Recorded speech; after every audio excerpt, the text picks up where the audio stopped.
ইমানের স্বাদ পাবে তিন শ্রেণীর মানুষ। কয় শ্রেণীর মানুষ? তিন শ্রেণীর মানুষ ইমানের স্বাদ পাবে। ইমান তো সবারই আছে, আমানতু বিল্লাহি, আমরা ইমান রাখছি। এটার পরও আমরা বাজারে গিয়ে ঘুরছি, ওখানে দোয়া চাচ্ছি, সন্তান কামনা করছি। আমরা খানজাহানের মাজারের কুমিরের কাছে গিয়ে খাদ্য দিলে মনে করছি যে আমার ভাগ্যটা ভালো, গজাল মাছ খাবারটা না খেলে মনে করছি আমার ভাগ্যটা খারাপ। আসলে আমরা ইমান আনছি আল্লাহর উপরে। তার মানে বোঝা গেল যে আমি যে ইমান এনেছি, কেমন ইমান, এটা আসলে হাস্যকর ইমান। সম্মানিত ভাইরা, ইমান হবে এমন স্বাচ্ছা ইমান সেই সাহাবীদের মতো। সেজন্য ইমানের স্বাদ তারাই পাবে যারা আল্লাহ এবং রসুলের প্রিয় হওয়ার চেষ্টা করে, তারাই ইমানের স্বাদ পাবে। আমরা কি চেষ্টা করবো তো ইনশাআল্লাহ, যেভাবে আল্লাহ এবং রসুলের আনুগত্য করা যায়, তার প্রিয় হওয়া যায়, সেই কথাগুলো সেই আমলের মধ্য দিয়ে আমাদেরকে আল্লাহ এবং রসুলের প্রিয় হওয়ার চেষ্টা করতে হবে। একজন আরেকজনকে ভালোবাসতে হবে আল্লাহর জন্য। কি জন্য ভালোবাসতে হবে ভাই? আল্লাহর জন্য একজন আরেকজনকে ভালোবাসতে হবে। এটাই হলো মাপকাঠি। আপনাকে পছন্দ করি, আপনি আমার দিনী ভাই, আপনি সালাত আদায় করেন, আপনি তাওহীদে বিশ্বাসী, আপনার সাথে আমার কোনো শত্রুতা নাই। জামার পার্থক্য থাকতে পারে, টুপির পার্থক্য থাকতে পারে, দলের পার্থক্য থাকতে পারে, দিন শেষে কিন্তু আসলে আমরা ভাই।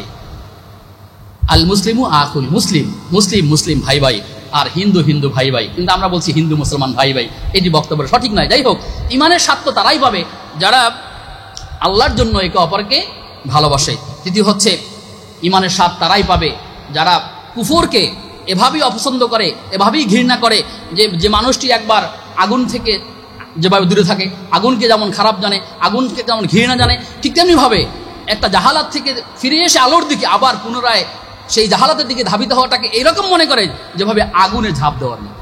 তার মানে হলো সত্যের আলো পাওয়ার পর, কোরআনের বার্তা পাওয়ার পর আবার জাহালাতকে আঁকড়ে ধরা, এটা ওই লোকের মতো যে আবার আগুনের মধ্যে ঝাঁপ দিতে চায়। সুতরাং ইমানের স্বাদ তারা পাবে না। আমরা আল্লাহর কাছে দোয়া করি আমরা যেন ইমানের স্বাদটাকে পেতে পাই। আল্লাহ আমাদেরকে সেই তৌফিক দান করে, আল্লাহুম্মা আমিন। সম্মানিত ভাইয়েরা, কুরআনুল কারীমের যে আয়াতে কারিমা দিয়ে আমি শুরু করেছিলাম, সূরাতুল বাকারার 200 নম্বর আয়াতে কারিমা, এই আয়াতে কারিমার মধ্যে আল্লাহ রাব্বুল আলামিন বললেন, ফাইদা কাদাইতুম মানাসিকাকুম, যখন তোমরা হজের কাজ শেষ করবে, ফাযকুরুল্লাহ, তখন আল্লাহকে স্মরণ করো। কাযিক্রিকুম আবাআকুম, কিভাবে? যেভাবে তোমরা তোমাদের বাপ দাদাকে স্মরণ করো, আও আশাদ্দা যিকরা, ঠিক সেমনি ভাবে তোমরা আল্লাহ তাআলাকে স্মরণ করো। ফামিনান নাসি মান ইয়াকুলু, এবং যারা বলে মানুষের মধ্যে, রব্বানা আতিনা, হে আল্লাহ তাআলা আপনি আমাদের দেন, ফিদ দুনিয়ায়, দুনিয়াতে, ওয়া মা লাহু ফিল আখিরাতি মিনাল খালাক, অর্থাৎ এই আয়াতে কেন বলা হলো তাদের জন্য পরকালে কোনো কিছুই নাই যারা দুনিয়াতে চেয়ে বসে। আর এর পরের আয়াতই আমরা খুব পরিচিত আয়াত, রব্বানা আতিনা ফিদ দুনিয়া হাসানাতাও ওয়া ফিল আখিরাতি হাসানা ওয়া কিনা আযাবান নার। এই আয়াতে কারিমার মধ্যে কয়েকটা মেসেজ আছে।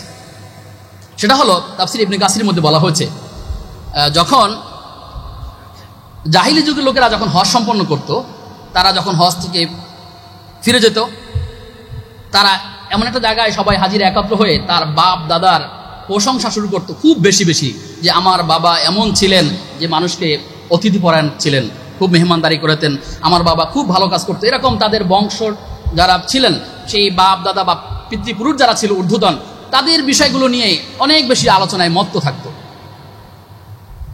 এটা তার একটা অভ্যাস ছিল।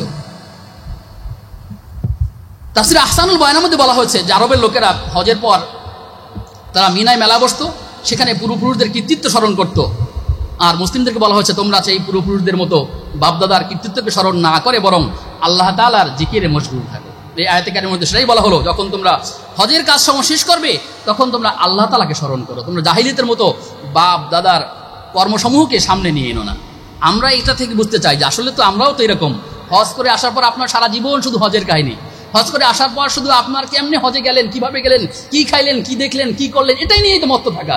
বরং এটি না হয়, বরং আল্লাহ তাআলার বরত্ব যা যা আপনি দেখেছেন, আপনি হাজরে আসওয়াদ দেখে এসেছেন, আপনি মাকাম ইব্রাহিম দেখে এসেছেন, আপনি সাফা মারওয়া দেখে এসেছেন, কোথায় কোরবানি হয় সেই জায়গা দেখে এসেছেন, কোথায় মিনা, কোথায় আরাফা, কোথায় মুজদালেফা, এই জায়গাগুলো আপনি দেখেছেন, কোথায় তওয়াফ করতে হয় নিজের চোখে দেখেছেন, একেবারে ইতিহাস আর বইতে পড়েছেন আর চোখে চোখে দেখে দেখে মিলিয়েছেন। ওখান থেকে আপনি যেই তাওহীদের বার্তা পেয়েছেন, যেই ধ্বনি আপনি দিয়েছেন, লাব্বাইক আল্লাহুম্মা লাব্বাইক, লাব্বাইক লা শারীকা লাক লাব্বাইক, ইন্নাল হামদা ওয়ান নি'মাতা লাকা ওয়াল মুলক লা শারীকা লাক, আপনি বলছেন যে এখানে আল্লাহ তাআলা ওয়াদা করেছেন যে আমি আল্লাহর সাথে কাউকে শরীক করি না। সেই বার্তাটা নিজের মধ্যে রাখেন, সেই বার্তাটা পরিবারের মধ্যে পৌঁছে দেন, সেই বার্তাটা সমাজের মধ্যে পৌঁছে দেন। এটাই তো কাজ। আপনি মক্কা মদিনা থেকে সেটাই তো আপনার প্রেরণা থাকবে যে আমি যা বলে আসলাম। কিন্তু এই যদি আপনি শিরক ফিরাতে না পারেন, পরিবারের আপনার কোনো না কোনো ভাই শিরকের সাথে জড়িত আছে, আমার সমাজের মানুষেরা শিরকের সাথে জড়িত আছে, সবচেয়ে বড় জুলম বলা হয়েছে ইন্না শিরকা লাযুলমুন আযীম।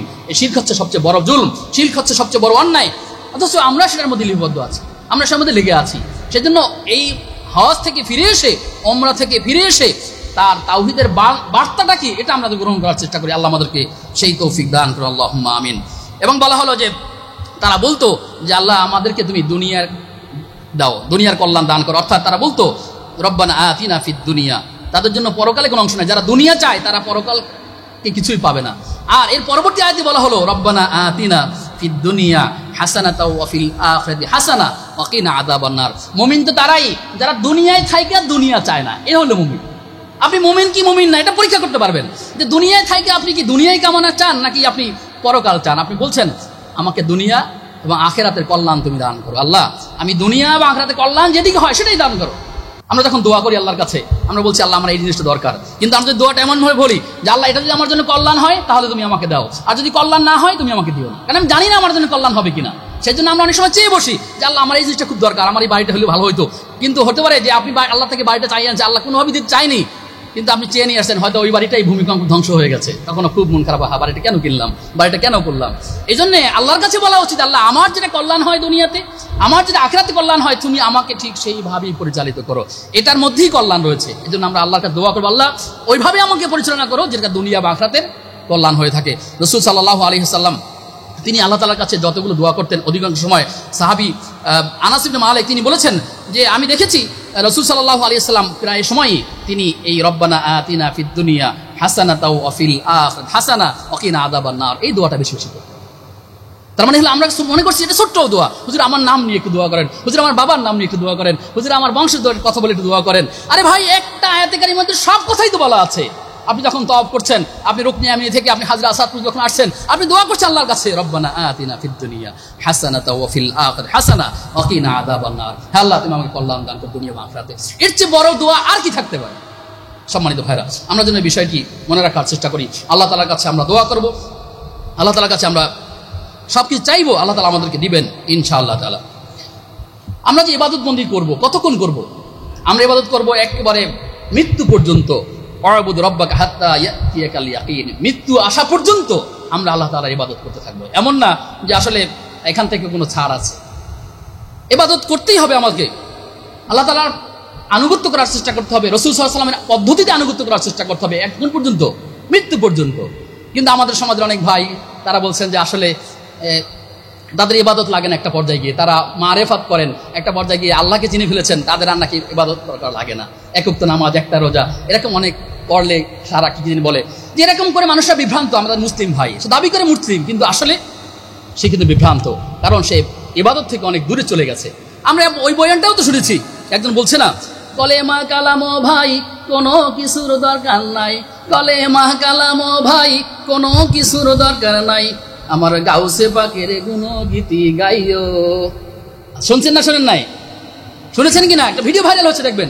সে বলছে যে কলেমা কালাম আমার দরকার নাই, কারণ নাউজুবিল্লাহ মরণকালে ঢোলবাসি বা যাইও ও আমার, হ্যাঁ নাউজুবিল্লাহ বলেন যে আমার মরণকালে ঢোলবাসি বা যাইও ও আমার তরিকার ভাই, মরণকালে ঢোলবাসি বা যাইও। কারণ নাউজুবিল্লাহ মরণকালে কি ঢোলবাসি বাজাইতে হবে? বরং আল্লাহ তাআলার কাছে সাহায্য করি, আল্লাহ তাআলা আমাদের এই সকল ভাইদেরকে দ্বীনের বুঝ দান করেন, আল্লাহুম্মা আমিন। কারণ তাদের দ্বারা মানুষরা গোমরা হয়ে যাচ্ছে। কি তরিকা? তরিকা মানে আপনাকে পথ দেখাবে। তরিকার নামে এখন যা চলছে সেটি তো আসলে মানুষকে সঠিক পথ থেকে বিচ্যুত করে যাচ্ছে। সম্মানিত, এই জন্য মানদণ্ড আগে মনে রাখতে হবে আপনি কাকে ফলো করবেন। আপনি দেখবেন অনেক মুদি দোকানে বাটখারা দিয়ে মাপা হয় না, কোনো জায়গায় দেখেন যে 6 কেজি লাগবে, হয়তো বা তার কাছে 5 কেজির বাটখারা আছে, 1 কেজি নাই, তখন তিনি কি করেন ওইখানে একটা লবণের প্যাকেট দিয়ে দিলেন, মানে 6 কেজি হয়ে গেল। এরকমটা হয় না? হয় না। আপনি ধরুন যে লবণের প্যাকেটটাতে যদি 2 গ্রাম 10 গ্রাম কম থাকে, তাহলে যে লোকটা ক্রয় করে নিল 6 কেজি সে কিন্তু 10 গ্রাম কম পাইলো কিনা? কম পাইলো। কেন কম পাইলো? কারণ লবণটা ঠিক মতো ছিল না, অথবা যেটা দিয়ে পরিমাপ করা হয়েছে সেটা একটা সঠিকভাবে ছিল না। এই মানদণ্ডটা ভুল হওয়ার কারণে যত লোকের পরিমাপ করা হবে তত লোকই পণ্য কম পাবে। আপনি আমি যাকে ফলো করছি সেই মানদণ্ড যদি ভুল হয়, আপনি ফলো করার কথা রাসূল সাল্লাল্লাহু আলাইহি ওয়াসাল্লামকে, ফলো করার কথা সাহাবায়ে কেরামকে, ফলো করার কথা পরবর্তী তাবিঈদেরকে, তাবিঈনদেরকে, সালাফদেরকে, খোলাফায়ে রাশিদিনকে আপনার ফলো করার কথা। কিন্তু সেটা না করে যখন আপনি তরিকার নামে, আপনি যখন দরবারের নামে নানা রকম ভাবে বিভ্রান্ত হয়ে মানুষকে ফলো করার চেষ্টা করছেন, এদি ইসলাম করার চেষ্টা করছেন, প্রত্যেকটা পদে পদে ভুল হয়ে যাবে, ঠিক কিনা ভাই? এই জন্য আমাদের মানদণ্ড অবশ্যই ঠিক রাখার চেষ্টা করতে হবে ইনশাআল্লাহ বলি। আল্লাহ আমাদেরকে তৌফিক দান করুন, আমিন।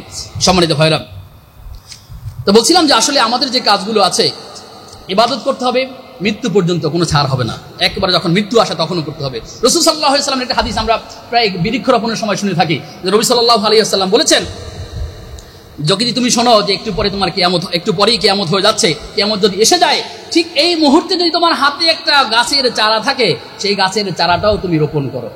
তার মানে হলো, আপনি বুঝতে পেরেছেন, মানে ওই সময়ও কিন্তু, কারণ গাছ আমাকে অক্সিজেন দিবে, গাছ আমাকে বাঁচতে সহায়তা করবে, এটা ইবাদত হবে। তার মানে এমন না যে আমি তো মারাই যাবো, কিয়ামত তো হয়েই যাবে, গাছ রোপণ করে লাভ কি হবে? তার মানে বোঝা গেল যে ওই মুহূর্তেও আপনি কাজটা করেন। ইবাদত মানে শুধুমাত্র জিকির আজকার করবেন, এটা তো নিঃসন্দেহে ইবাদত। জিকির, আজকার, তাসবিহ, তাহলিল, নামাজ, রোজা, হজ, যাকাত সব ইবাদত। কিন্তু এর বাইরেও তো অনেক ইবাদতের অনেকগুলো বিষয় আছে। রাস্তা পরিষ্কার করা, দেখুন এই যে কোরবানি হয়ে গেল না, কোরবানি হয়ে যাওয়ার পরে দেখেন মানুষের অনেক বড় বড় গরু কোরবানি করেছে, অনেক সুনামের জন্য কেউ করেছে। আল্লাহ তাআলার কাছে দোয়া করি আল্লাহ আমাদের নিয়াতকে যেন আল্লাহ বিশুদ্ধ করে দেয়, যে আসলে সুনামের জন্য যেন আসলে কেউ কোরবানি না করে থাকেন। যাই হোক, যেটা বলছিলাম যে কোরবানি আসলে মানুষেরা সওয়াব অর্জন করে, আবার কিছু কিছু পাপও করে থাকে। কারণ কোরবানির বর্জ্যগুলো, কোরবানির ময়লাগুলো এমন জায়গায় ফেলে রেখেছে, মানুষেরা দুর্গন্ধ ছড়ায়, গন্ধ হয়ে রাস্তা পরিষ্কার করা হয়নি, সিটি কর্পোরেশনের লোককে জানানো হয়নি, লোকেরা যত লোক যাচ্ছে এখান দিয়ে, লোকেরা মন্দ বলছে, খারাপ বলছে, কষ্ট পাচ্ছে। কি বলেন? তাহলে আপনি এই পশু জবাইয়ের মধ্যে দিয়ে আল্লাহর সান্নিধ্য চাচ্ছেন, নৈকট্য চাচ্ছেন, মানুষকে কষ্ট দিয়া, পরিবেশকে নষ্ট করে, পরিবেশকে দূষণ করে? না, হতেই পারে না। তার মানে হলো ইবাদত মাত্র শুধুমাত্র আপনার মসজিদের মধ্যে সীমাবদ্ধ নয়। আপনার ইবাদত আপনি বাসা থেকে না বের হয়ে পুনরায় বাসা পর্যন্ত প্রত্যেকটা জায়গায় যেখানে যেখানে আপনার অবস্থান করার সুযোগ আছে, সেখানে আল্লাহ এবং রসুলের নির্দেশ মতো আপনি চলেন কিনা, করেন কিনা, মানেন কিনা, তার নির্দেশ ফলো করেন কিনা, ওটাই দিয়ে ইবাদত। যখনই কোনো কাজ করবো তখনই মনে করতে হবে যে এই কাজে আমার আল্লাহ সন্তুষ্ট আছে কিনা। যদি থাকেন করবো, যদি না থাকেন করবো না। আমি যে কাজটা করছি রাসূল সাল্লাল্লাহু আলাইহি ওয়াসাল্লাম সন্তুষ্ট আছেন কিনা, করবো, না থাকলে করবো না। এভাবে করে আমাদেরকে নিজেকে ঠিক করে নিতে হবে যে আসলে এর বাইরে যাওয়ার আর কোনো সুযোগ নাই। সম্মানিত ভাইরা, তো আল্লাহর কাছে আমরা দোয়া করবো যে আমাদের প্রত্যেকটা সময় যেন ভালো কাজের মধ্যে দিয়ে অতিবাহিত হয় ইনশাআল্লাহ বলি। সম্মানিত ভাইরা, যারা হজ থেকে এসেছেন বা উমরা থেকে এসেছেন বা আমরা যারা যাইতে পারিনি, আমরা সব সময়ের জন্য আল্লাহ তাআলার কাছে শুকরিয়া আদায় করবো ইনশাআল্লাহ বলি। লা ইন শাকারাতুম লা আযীদান্নাকুম ওয়া লা ইন কাফারাতুম ইন্না আযাবি লাশাদীদ। আপনারা জানেন যে আসলে যে ব্যক্তি আল্লাহ তাআলার কৃতজ্ঞতা আদায় করে, আল্লাহ তাআলা তার নিয়ামতকে বাড়িয়ে দেন। এরপরই বলা হলো ওয়া লা ইন কাফারাতুম ইন্না আযাবি লাশাদীদ। যদি তুমি অকৃতজ্ঞ হও তাহলে আল্লাহ কি দেবেন? শাস্তি দেবেন। আযাবিল আশাদীদ, তার জন্য কঠিন শাস্তির ব্যবস্থা রয়েছে। সুতরাং আমরা কৃতজ্ঞ হব না কিনা? হব, কৃতজ্ঞ হব। আমরা কৃতজ্ঞ বান্দা হব যে আল্লাহ আমাকে যে নিয়ামত দিয়েছেন, আল্লাহ আমাকে ধন্য করেছেন, আমি এই প্রত্যেকটা কাজ যেন আমি আমার কাজে লাগাতে পারি, সেই তৌফিক আল্লাহ আমাদেরকে দান করেন। আল্লাহুম্মা আমিন। রাসূল সাল্লাল্লাহু আলাইহি ওয়াসাল্লাম সাহাবীদেরকে এভাবেই পরামর্শ দিতেন। হযরতে সাহাবী আনাস বলছেন যে মুআয ইবনে জাবাল রাদিয়াল্লাহু তাআলা বলছেন, রাসূল সাল্লাল্লাহু আলাইহি ওয়াসাল্লাম আমাকে হাত ধরে বলছিলেন, আখাযা বিয়াদিহি, তিনি আমার হাত ধরলেন, অকালা বিমুআদ, এবং বলছেন মুআয, আল্লাহি ইন্নী লা উহিব্বুকা, আল্লাহর কসম, আল্লাহি ইন্নী লা উহিব্বুকা, আমি তোমাকে ভালোবাসি আল্লাহর জন্য, আল্লাহি ইন্নী লা উহিব্বুকা, আমি তোমাকে ভালোবাসি। ফাকালা, এরপর তিনি বললেন, উসিকা, আমি তোমাকে একটা উপদেশ দিচ্ছি, ইয়া মুআদ, লা তাদাআন্না ফি দুবুরি কুল্লি সালাতিন তাকুল, অর্থাৎ যখন তুমি সালাত আদায় হয়ে যাবে তখন তুমি একটা দোয়া পড়বে, যে দোয়াটা তুমি কখনোই ছাড়বে না। এটা তোমাকে আমি উপদেশ দিচ্ছি। কি দোয়াটা ছিল? আল্লাহুম্মা আইন্নি আলা যিকরিকা ওয়া শুকরিকা ওয়া হুসনি ইবাদাতিক। আমরা জানি না আল্লাহুম্মা আইন্নি আলা যিকরিকা ওয়া শুকরিকা ওয়া হুসনি ইবাদাতিক, ছোট্ট একটি দোয়া, আমরা জানি কিন্তু করি না। আমরা ফরজ শেষ দ্বারা এই সুন্নাত শুরু করে দেই। কি বলেন? রাসূল সাল্লাল্লাহু আলাইহি ওয়াসাল্লামের আমল ছিল, আপনি ফরজ পড়বেন, এরপরে আপনি তাসবিহ পড়বেন, আল্লাহু আকবার, সুবহানাল্লাহ, আলহামদুলিল্লাহ, আল্লাহু আকবার, লা ইলাহা ইল্লাল্লাহ, আল্লাহুম্মা আনতাস সালাম ওয়া মিনকাস সালাম, তাবারাক রাব্বানা ওয়া তাআলাইতা ইয়া যাল জালালি ওয়াল ইকরাম, আল্লাহুম্মা আইন্নি আলা যিকরিকা ওয়া শুকরিকা ওয়া হুসনি ইবাদাতিক। আয়াতুল কুরসি পড়বেন। এরকম যত দোয়া জানেন সেগুলো পড়তে থাকবেন। নাস পড়বেন, ফালাক পড়বেন, আয়াতুল কুরসি পড়বেন। কি পড়বেন না? কিন্তু আমাদের হাতে সময় নেই। অথচ ছোট্ট ছোট্ট আমলের মধ্যে অনেক বারাকা আছে, আমরা বুঝি না। সম্মানিত ভাইরা, সেজন্য আমি আপনাদেরকে অনুরোধ করব আমরা যেন আল্লাহ তাআলার নিয়ামতের কৃতজ্ঞতা আদায় করি এবং অল্প অল্প তাসবিহের মাধ্যমে যেন আল্লাহ তাআলার কৃতজ্ঞতা আদায় করার চেষ্টা করি ইনশাআল্লাহ। এবং বেশি বেশি তওবা করার চেষ্টা করব। তুবু ইলাল্লাহি জামিআন, অর্থাৎ আল্লাহ তাআলা আমরা তওবা আদায় করার চেষ্টা করব, তওবা করার চেষ্টা করব। তওবা মানে হচ্ছে ফিরে আসা, তওবা মানে হচ্ছে অনুশোচনা। একটি অপরাধ করলাম, এটাকে আমি ফিরে আসলাম, এটার নাম হচ্ছে তওবা। আমরা আমার মন জানি না আমি তওবা করতেছি, হুজুর একটু বলছেন আস্তাগফিরুল্লাহ রাব্বি মিন কুল্লি যামবি ওয়া আতুবু ইলাইহি, হুজুর বলতেছেন, আপনি আরেকদিকে অন্যমনস্ক আছেন, বলছেন তওবা হয়ে গেছে। তওবা তো আপনার অন্তর থেকে আসতে হবে। আপনি যে কোনো গুনার কাজ করে থাকেন সেই গুনার কাজটা ছেড়ে দিবেন। তওবা হবে তখন যখন আপনার বোনের জমি আপনার মধ্যে আছে, আপনি বোনের জমিটাকে ফিরিয়ে দিবেন সঠিকভাবে। এরপরে বলেন, আল্লাহ এতদিন আমি খাইছি, আমার মাফ করে দাও, বোন তুই আমার মাফ করে দিও, যে আমি তোমার জমি এতদিন খাইছিলাম, তোমারও যেমন হক আছে আমারও হক আছে, তুমি আমার বোন, তার জমিটা তারা বুঝাই দেন। এরপরে তওবা করেন, আল্লাহ আপনাকে তওবা শুনবেন। এখন বোনের জমি আপনার মধ্যে আছে, ভাইয়ের জমি আপনার মধ্যে আছে, প্রতিবেশীর জমি আপনার মধ্যে আছে, মানুষের হক আপনার মধ্যে আছে, আপনি তওবা করছেন, কোনো লাভ নাই। এই তওবা আল্লাহর কাছে গ্রহণযোগ্য হয় না। সেজন্য আমরা তওবা করে এমন ভাবে যে আসলে এই গুনাহটা আমি আর কখনোই করব না, ফিরে আসবো সেখান থেকে। যেটা করেছি, যে ভুল করেছি, সেই ভুলের জন্য অনুতপ্ত হব, সেই ভুলের জন্য লজ্জিত হব, অনুশোচনা করব। এভাবে করে আমরা তওবা করার চেষ্টা করব। আশা করা যায় আল্লাহ তাআলা আমাদের কথা মাফ করবেন ইনশাআল্লাহ তাআলা। আর মানুষের তো ভুল হয়, কি বলেন? আমরা দেখেছি বাংলাদেশের একজন মন্ত্রী ছিলেন একটা সময়, তিনি বলছিলেন যে আসলে আমি কোনো ভুল করি নাই। তিনি একটা মাহফিলে বলতে গিয়ে এমনটাই বলেছিলেন যে আমি আল্লাহর কাছে ক্ষমা চাই না, আমার কোনো ভুল নাই। শুনেছেন, দেখবেন, বুঝবেন, তার বাড়ি টাঙ্গাইলের চাইরের। তো এই তিনি বলছেন একটা মাহফিলে গিয়ে যে আমি তওবা ক্ষমা চাই না আল্লাহর কাছে, কারণ আমি কোনো পাপ করি নাই, আমার কোনো পাপ নাই। নাউজুবিল্লাহ বলেন। সে মানুষ তো, সে এর আগে তাবলীগ জামাত নিয়ে কথা বলেছে, এর আগে তিনি হজ নিয়ে কথা বলেছে। সুতরাং আমরা এই সকল কথাগুলোর প্রতিবাদ জানাই। মুসলিম হিসাবে আপনার প্রতিবাদ জানানোর দায়িত্ব। আপনি যে দল করেন, আপনি যে মতের হন, সেটা আপনি হতে পারেন, কিন্তু আপনি ইসলামের সাথে আপনাকে এক থাকতে হবে। আপনার কোরআনের বিরুদ্ধে একটা লোক কথা বলবে, ইসলামের বিরুদ্ধে একটা লোক কথা বলবে, একটা ভুল ব্যাখ্যা দিবে, এটা তো হতে পারে না। আপনাকে প্রতিবাদ করতে হবে। তিনি বলছিলেন যে আমার কোনো ভুল নাই। আরে ভুল থেকেই তো মানুষকে সৃষ্টি করা হয়েছে। কুল্লু বানি আদম খাত্তাউন ওয়া খায়রুল খাত্তাইনা তাওয়াবুন। তো এই যে ভুল হওয়ার পরে সে আল্লাহ তাআলার কাছে ক্ষমা চাইবে, আর সে বলছে আমি কোনো ভুল করি না, আমার কোনো ভুল নাই, আমার কোনো অপরাধ নাই, আমি আল্লাহর কাছে কেন তওবা করব? কথা বলছেন কিনা? কারণ নাউজুবিল্লাহ। সম্মানিত ভাইরা, শয়তান তাকে এমন ভাবে ধরেছে যে আসলে সে সঠিক কোনটা এটাই সে বুঝতে পারতেছে। আমাদের সমাজের সে হতে পারে, আমাদের সমাজের প্রতিবেশী, তার প্রতি আমাদের দাওয়াত থাকলো, আল্লাহ তাআলা তাকে হেদায়েত দান করুন, আল্লাহুম্মা আমিন। তার ভুলগুলো দিয়ে তাকে ছোট করা নয়, বরং তার ভুলগুলো দিয়ে আমাদেরকে নিজেকে এরকম কোনো বক্তব্য যেন না আসে, আর ভুলগুলো দিয়ে আমরা শিক্ষা নিব যে এরকম কোনো কথা বলতে গিয়ে ধৃষ্টতাপূর্ণ হয়ে যায় কিনা যে আপনার কোনো ভুল নাই, আমি ক্ষমা চাই না, কারণ আল্লাহ আমার দিয়ে কোনো ভুল করায় না। আরে নবী সাল্লাল্লাহু আলাইহি ওয়াসাল্লামকে তিনি ভুল করেন না, তার ব্যাপারে বলেছেন তিনি মাসুম ছিলেন, আল্লাহ তাকে সিনাসাক করেছেন, তাকে কন্ট্রোল করেছেন ওহীর মাধ্যমে। আপনি আমি কি সেরকম?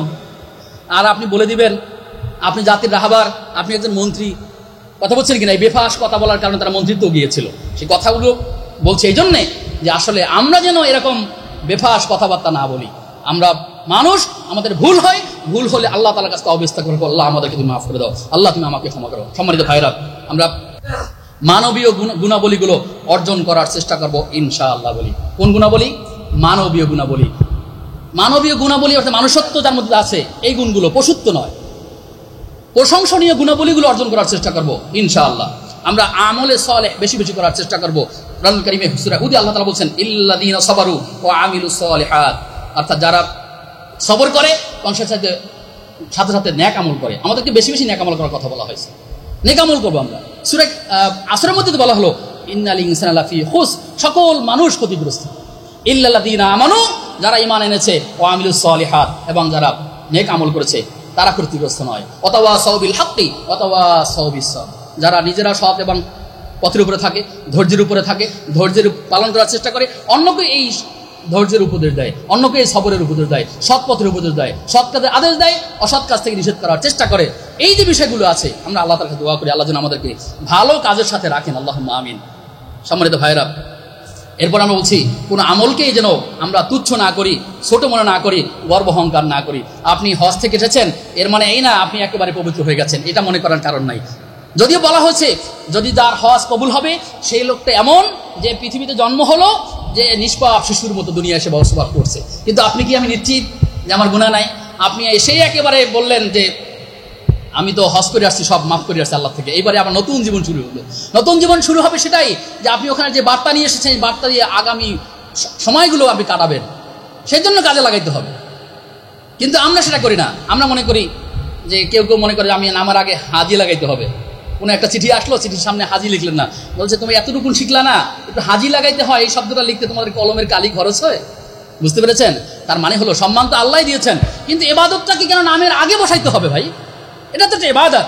খবরদার মনের মধ্যে এমনটা যেন না হয় আপনি হজ করে এসেছেন, ওমরা করে এসেছেন, এই জন্য কোনো সমাজ থেকে কোনো সুবিধা নেওয়ার চেষ্টা করবেন না, এটা যেন না হয়। আপনি কোনো সহানুভূতি নেওয়ার চেষ্টা করবেন না যে লোকটা হজ করে আসছে, আমাকে মনে হয় একটু অনার করবে, আমাকে বেশি সম্মান করবে না। আপনি এটা মনে করার কোনো কারণ নাই।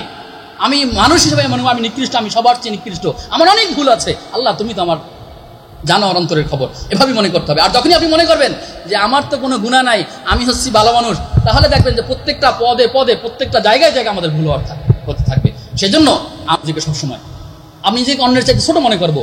কেবের কি জিনিস, অহংকার কি জিনিস?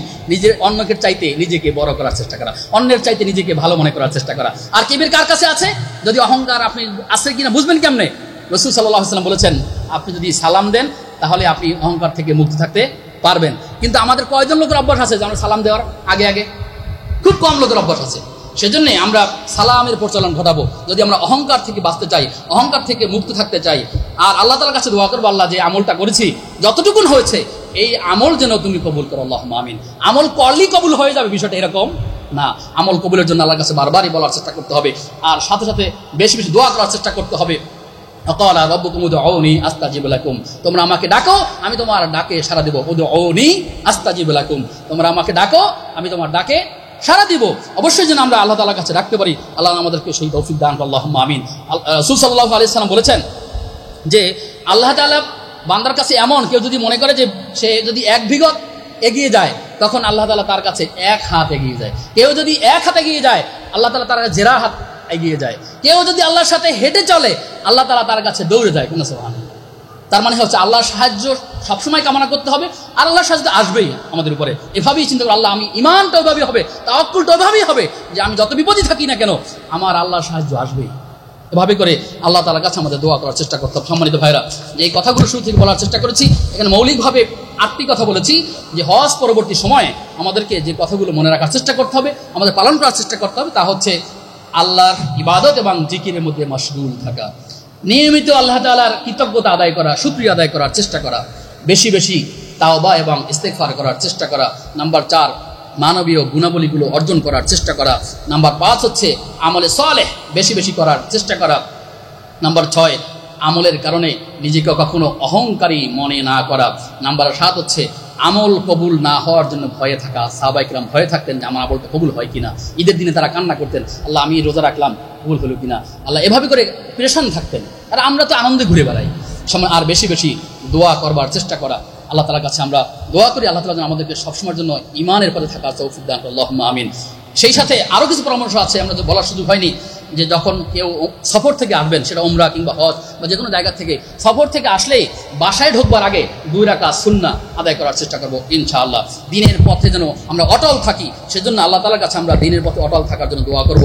বিশুদ্ধ আকীদা অর্জন করতে পারি সেই জন্য আল্লাহর কাছে দোয়া করব। অন্তরে ভীতি, এটা আল্লাহ তাআলার একটা পরীক্ষা। তাকওয়া, নিয়মিত ইবাদতে মশগুল থাকা, কোরআন এবং সুন্নাহর আলোকে নিজেকে গড়ার চেষ্টা করা, পরিবারকে ইসলাম মানানোর জন্য বোঝানোর জন্য দাওয়াতি কাজ করা। আপনি দাওয়াত দিতে যাবেন টাঙ্গাইল, আপনার চেনে কে? আপনি এখান দেশে ভালো ছিলেন না খারাপ ছিলেন এলাকার মানুষ জানে। আপনি এখান থেকে দাওয়াত দিতেছেন পটুয়াখালী, কে চেনে আপনার? এখানে দাওয়াত দিতে হবে আপনার বাসায়, দাওয়াত দিতে হবে আপনার ভাইকে, দাওয়াত দিতে হবে আপনার পরিবারকে, দাওয়াত দিতে হবে আপনার সমাজে।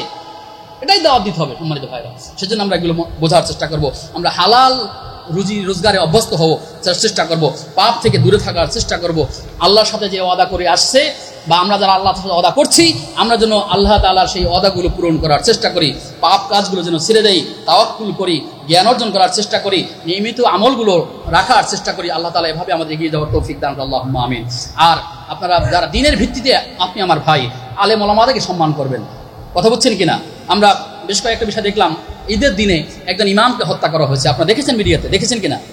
কি সত্যতা ভাই আপনার? সে তো তার সন্তানকে বাঁচাতে গিয়েছিল, সমাজের ইমাম যাকে নিয়োগ দেওয়া হয় তাকে নিয়োগের সময় তো খুব যাচাই বাছাই করা হয়, কি বলেন, করা হয় না করে না? আমার বাসার পাশে মসজিদ থাকলেও তো আমিও চিন্তা করি যে হুজুর হবে এমন তেলাওয়াতের জন্য মানুষেরা মুগ্ধ থাকে, হুজুর হবে এমন যে তার একটা সুন্নত খেলাফ হবে না, কি বলেন, এরকম না? সে হালাল খাবে, সে পর্দায় থাকবে, তার স্ত্রী পর্দায় থাকবে, সে এভাবে চিন্তা করি, কি চিন্তা করে কিনা, কি এর সাথে আপনার কি শত্রুতা আছে? কিন্তু যখনই দেখা যায় কোনো একটা হকের কথা বলে আপনার বিরোধী হয়ে যায়, সুদের কথা বললে আপনার মন খারাপ, ঘুষের কথা বললে আরেক ভাইয়ের মন খারাপ, দাড়ির কথা বললে আরেকজনের মন খারাপ, স্ত্রী পর্দায় কথা বললে আরেক ভাইয়ের মন খারাপ। আরে ভাই, এত লোকের মন রক্ষা করে কি চলা সম্ভব? সম্ভব না কোনোদিন, খবরদার। এই জন্য আপনার সাথে আমার ভালোবাসা থাকবে যদি আপনি আমার আল্লাহকে ভালোবাসেন, আপনার সাথে আমার ভালোবাসা থাকবে ততক্ষণ যখন আপনি আমার আল্লাহ রসুলকে ভালোবাসবেন, আপনি আদর্শকে ভালোবাসবেন, আদর্শের সাথে আপনার সাথে আমার মিল আছে, আদর্শের সাথে মিল নাই, আপনার সাথে মিল নাই, আপনি হামকি দামকি দায়ী করেন, কোনো লাভ হবে না। সম্মানিত ভাইরা, এই জন্যই ইমাম সাহেবের উপরে নির্যাতন করা। এর আগে গতকাল দেখলাম বাংলাদেশে এরকম মুফাসসির করা লক্ষ্মীপুরে, সেখানে তার কার্যক্রমে বাধা দেওয়া হচ্ছে। আমরা চাই একটি সুন্দর নেতৃত্ব, কি বলেন, চান না? চান না? আমরা চাই একটি শান্তি, আমরা চাই একটি সুন্দর সমাজ। বাংলাদেশে গণতান্ত্রিক দেশ, আমরা কথা বলতে পারতাম না মুখ খুলে, কিন্তু কথা বলার সুযোগ হয়েছে। এর মানে না লাগামহীন বলবো, এটাও যেমন ঠিক হবে না, আবার সত্য তো বলতেই হবে, কি বলেন? সত্য যখন যা বলা দরকার তখন যদি সেই কথাগুলো না বলে তাকে বলা হচ্ছে বোবা শয়তানের মতো। সুতরাং যারা হক কথা বলেন তাদের উপরে বিপদ আসবে। আমরা একটু আগে শুরুতেই বলেছিলাম যে এই গাছে ফল আছে, ওই গাছের লোকেরা ঢিল মারে। আমরা ঢিল খাওয়ার জন্য প্রস্তুত আছি, তারপরেও হক কথা বলার চেষ্টা করতে হবে ইনশাআল্লাহ, কি বলেন? সুতরাং আল্লাহ তাআলা সাহায্য কামনা করি, হকের দাওয়াত দেওয়ার চেষ্টা করতে হবে, সত্যের পথে থাকার চেষ্টা করতে হবে। কোরআন দিয়ে একটি সমাজ কিভাবে কায়েম করা যায় সেই জন্য আমাদেরকে কাজ করার চেষ্টা করতে হবে। ইয়া আইয়ুহার রাসূল বাল্লিগ মা উনজিলা ইলাইকা মির রাব্বিক ফাইল্লাম তাফআল ফামা বাল্লাগতা রিসালাতাহু। যদি কোরআন দিয়ে দাও, আল্লাহ তাআলা বললেন রাসূলকে যে আপনি এই কোরআন দিয়ে দাওয়াতি কাজ করেন, যদি আপনি সেটা না করেন তাহলে আপনার হক আদায় হলো না। সুতরাং দাওয়াত হবে কি দিয়ে ভাই? কোরআন দিয়ে। আপনারা থাকবেন তো? থাকবেন। মসজিদের সব মুসল্লি কিন্তু ইমামের পক্ষে থাকে না, তার কারণ হলো ইমাম সত্য কথা বললে মুসল্লি বাজার হয়, খবরদার। আপনারা এমনটা, আপনারা সত্যের পথে থাকবেন, ইমামের পক্ষেও থাকা দরকার নাই, আপনারা কোরআনের পক্ষে থাকবেন, ঠিক কিনা? আপনারা হাদিসের পক্ষে থাকবেন, সহিহ হাদিসের পক্ষে থাকবেন, আপনি ভালো কাজের পক্ষে থাকবেন যাতে আল্লাহ খুশি হয়। মানুষ কি বললো তাতে কিছু যায় আসে না, খবরদার। আপনার কোরবানির পশু যত ছোটই হোক এটা দেখার বিষয় না, যত বড় হোক এটা দেখার বিষয় না, আল্লাহ আপনার মনের খবর দেখবেন, এটাই হলো বড় বিষয়। অন্তরে আত্তাকুয়া হা হুনা, আত্তাকুয়া হা হুনা, আত্তাকুয়া হা হুনা। নবী সাল্লাল্লাহু আলাইহি ওয়াসাল্লাম বলছেন তাকওয়া তো অন্তরের ব্যাপার, এটি মানুষকে বোঝানোর মতো নয়। সুতরাং আমাদেরকে ওভাবেই দেওয়ার বোঝার চেষ্টা করতে হবে যে আমরা যেন আল্লাহকে সন্তুষ্ট করতে পারি। মানুষকে সন্তুষ্ট করা আমার ইচ্ছা না, আপনাদের ইচ্ছা না। যদি নিয়তের মধ্যে গলত থাকে আল্লাহ যেন আমাদের নিয়তকে বিশুদ্ধ করে দেন, আল্লাহুম্মা আমিন। সুতরাং মানুষকে সন্তুষ্ট করতে কেউ পারে নাই, আল্লাহকে সন্তুষ্ট করা সহজ। মাকেও সন্তুষ্ট করতে পারবেন না, বাবাকেও সন্তুষ্ট করতে পারবেন না, স্ত্রীকে সন্তুষ্ট করতে পারবেন না, সুযোগ নাই।